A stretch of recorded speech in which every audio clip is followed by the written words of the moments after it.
Hello నమస్తే. Welcome to in depth. నేను మీ ఆశ. దేశ విదేశాలలో జరిగే తాజా వార్తలు, విశేషాలను లోతుగా విశ్లేషించే ఇన్‌డెప్త్ కార్యక్రమానికి స్వాగతం. ఎలుకతోలు తెచ్చి ఏడాది ఉతికినా నలుపు నలుపే గాని తెలుపు రాదు అన్నది వేమన శతకంలోని ఒక పద్యం. అలాగే కుక్కతోక వంకర అనే సామెతను కూడా ఎప్పుడూ తమ తప్పుడు అలవాట్లను, చెడు బుద్ధిని మార్చుకోలేని వ్యక్తులను ఉద్దేశించినప్పుడు చెబుతూ ఉంటారు కదా. వ్యక్తులు తమ స్వభావం మార్చుకోలేరని చెప్పడానికి ఈ సామెతను ఉపయోగిస్తూ ఉంటారు. ఈ ఉపోద్ఘాతం దేనికంటే చైనా మనకు ఎప్పుడూ శత్రుదేశమే కానీ మిత్రదేశం ఎన్నడూ కాదని చెప్పేందుకే. ఈ మధ్య కాలంలో మన ఈ రెండు దేశాలు స్నేహభావంతో అనేక చర్యలు చేపట్టాయి. ఇప్పటికే ఈ రెండు దేశాల మధ్య విమాన ప్రయాణాలు కూడా మొదలయ్యాయి. వాణిజ్య వ్యాపారాలకు లైన్ క్లియర్ అయింది. అమెరికా కారణంగా మనం భాయి భాయి అనుకున్నాం. ప్రస్తుతం ఇరు దేశాల మధ్య సరిహద్దుల్లో శాంతి నెలకొంది. అయినప్పటికీ చైనా మాత్రం తన దొంగ బుద్ధిని మార్చుకోవడం లేదు. తూర్పు లడాఖ్లోని వాస్తవ నియంత్రణ రేఖ వెంట శాంతి భద్రతలు కాపాడుకునేందుకు భారత్ చైనా మధ్య చర్చలు జరుగుతుండగానే చైనా మరొక కుట్రకు తెరతీసింది. టిబెట్లోని భారత సరిహద్దు సమీపంలో తమ సైనిక మౌలిక సదుపాయాలను విస్తరిస్తోంది. ఎల్ఏసీ వెంబడి చైనా మిలిటరీ అయిన పీపుల్స్ లిబరేషన్ ఆర్మీ సైనిక వసతుల నిర్మాణాలు, లాజిస్టిక్స్ హబ్లను నిర్మిస్తోంది. చైనా టిబెట్లో మానవరహిత విమానాల, డ్రోన్ల పరీక్ష కేంద్రాన్ని ఏర్పాటు చేసినట్లుగా అమెరికా వైమానిక దళంలో భాగమైన చైనా ఏరోస్పేస్ స్టడీస్ ఇన్స్టిట్యూట్ తమ రిపోర్ట్లో తెలిపింది. దాదాపు 4,300 మీటర్ల ఎత్తులో ఈ కేంద్రాన్ని నిర్మించిందని, ఇందులో 720 మీటర్ల రన్వే, 4 హ్యాంగర్లు, పరిపాలనా భవంతులు ఉన్నట్లుగా అంచనా వేసింది.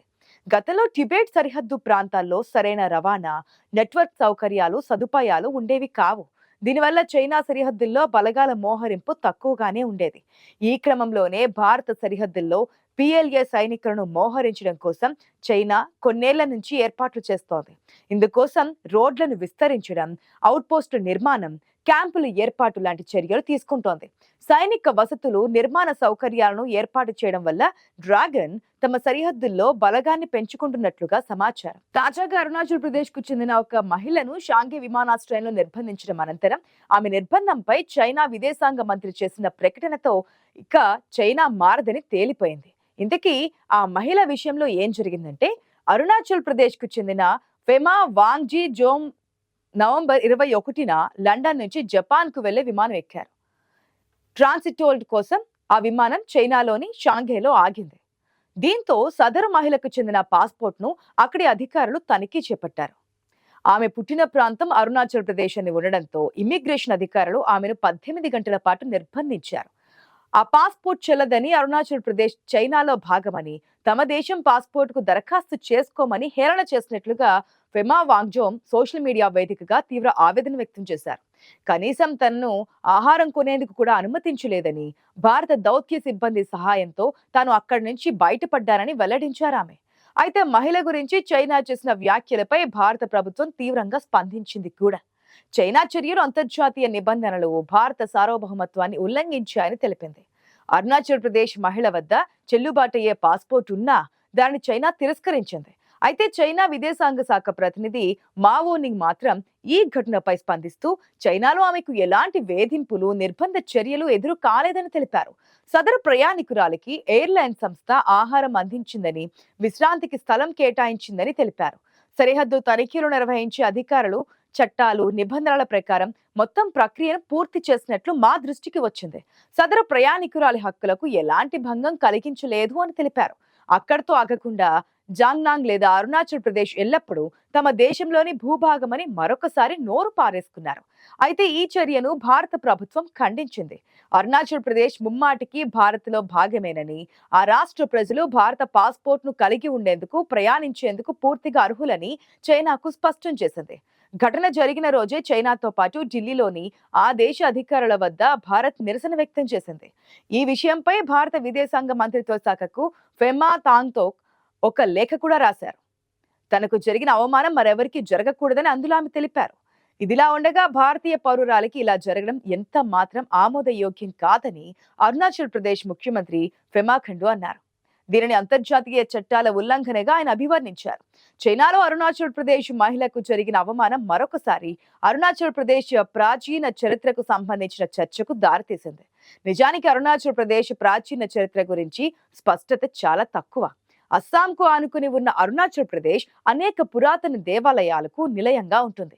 టిబెటన్, బర్మీస్, భూటానీ సంస్కృతులు ఈ ప్రాంతాన్ని ప్రభావితం చేస్తూ ఉంటాయి. తవాంగ్లోని 16వ శతాబ్దపు బౌద్ధ దేవాలయం ఒక కీలకమైన నిర్మాణంగా ఉంది. ఇది టిబెటన్ బౌద్ధులకు పవిత్ర స్థలం.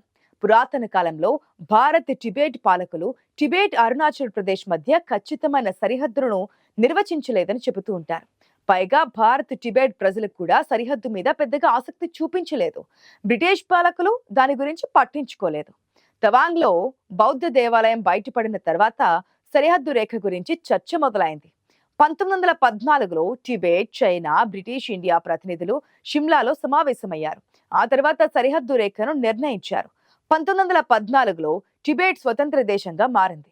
అప్పట్లో భారతదేశాన్ని పాలిస్తున్న బ్రిటిష్ పాలకులు తవాంగ్, దాని దక్షిణ ప్రాంతాలను భారతదేశంలో భాగంగా గుర్తించారు. టిబెటన్లు దీనిని అంగీకరించారు. ఈ విషయంలో చైనా ఆందోళన వ్యక్తం చేసింది. 1950లో టిబెట్ ను చైనా పూర్తిగా ఆక్రమించుకుంది. టిబెటన్ బౌద్ధులకు చాలా కీలకమైన తవాంగ్ను తన భూభాగంగానే చూపించాలని చైనా కోరుకుంది. 1962లో ఈ విషయంపైనే భారత్ చైనాల మధ్య యుద్ధం జరిగింది. యుద్ధంలో చైనా గెలిచినా అరుణాచల్ ప్రదేశ్లోని భౌగోళిక పరిస్థితి భారతదేశానికి బాగా అనుకూలంగా ఉంది. చైనా తవాంగ్ నుంచి వైదొలిగింది. దీంతో భారతదేశం ఈ మొత్తం ప్రాంతంపై తన నియంత్రణను పటిష్టం చేసుకుంది. అయితే గత కొన్ని సంవత్సరాలుగా మళ్లీ అరుణాచల్ ప్రదేశ్ సరిహద్దుల్లో ఉన్న ఎల్ఏసి దగ్గర చైనా నిర్మాణ పనులు చేపడుతూ భారత్ను రెచ్చగొడుతోంది. ఓవైపు స్నేహహస్తం చాస్తూనే భారత వ్యతిరేక చర్యలు చేపడుతూ వెన్నుపోటు పొడిచేందుకు రెడీగా ఉంటుంది. అయితే తన ఎత్తుగడలను నేరుగా బయట పెట్టకుండా ఇతర దేశాలతో మన దేశానికి ఇబ్బందులు సృష్టిస్తూ ఉంటుంది. అది దాని నైజంగా ఉంటుంది. పాకిస్తాన్ను వాడుకుంటూ మన దేశంలో అస్థిరత సృష్టించేందుకు ఎప్పటికప్పుడు కొత్త కుట్రలు చేస్తూ ఉంటుంది. మొన్న మధ్య బ్రహ్మపుత్ర నదిపై చైనా భారీ డ్యాం మొదలుపెట్టింది. దీనిని మన దేశంపై వాటర్ బాంబ్ లాగా వాడుకునేందుకు స్కెచ్ వేసిందనే ఆరోపణలు కూడా ఉన్నాయి. 2020లో చైనా 14వ పంచవర్ష ప్రణాళికలో బ్రహ్మపుత్ర నదిపై డ్యాం గురించి వెల్లడించింది. 2024 డిసెంబర్ 25న దీనికి అధికారికంగా ఆమోదం కూడా లభించింది. ఈ ఏడాది జూలై 19న ప్రధాని లీ క్వాంగ్ ఈ ప్రాజెక్టుకు శంకుస్థాపన చేశారు. ఇది టిబెట్లోని మెడాక్ కౌంటీలో ఉన్న గ్రేట్ బెండ్ అనే ప్రదేశంలో నిర్మిస్తున్నారు. ఇక్కడ నది యు ఆకారంలో తిరిగి 50 కిలోమీటర్లలో 2000 మీటర్లు ఎత్తు తగ్గుతోంది. ఇది ప్రపంచంలోని అతిపెద్ద హైడ్రో పవర్ ప్రాజెక్ట్ అవుతోంది. దీన్ని 60,000 మెగావాట్ల సామర్థ్యంతో నిర్మిస్తున్నారు. ఇప్పుడు చైనాలో ఉన్న 3 గోర్జెస్ డ్యాం కంటే 3 రెట్లు ఎక్కువ అని చెప్పవచ్చు. ఈ డ్యాం కోసం చైనా 14 లక్షల కోట్లు ఖర్చు చేస్తోంది. దీన్ని బట్టి ఆ ప్రాజెక్ట్ ఏ స్థాయిలో ఉంటుందో అర్థం చేసుకోవచ్చు. చైనా నిర్మిస్తున్న ఈ మెడాక్ ప్రాజెక్టుపై సర్వత్రా ఆందోళనలు వ్యక్తమవుతున్నాయి. ముఖ్యంగా ఈ డ్యాం వల్ల భారత్, బంగ్లాదేశ్ కు ఇబ్బందులు తప్పవని నిపుణులు హెచ్చరిస్తున్నారు.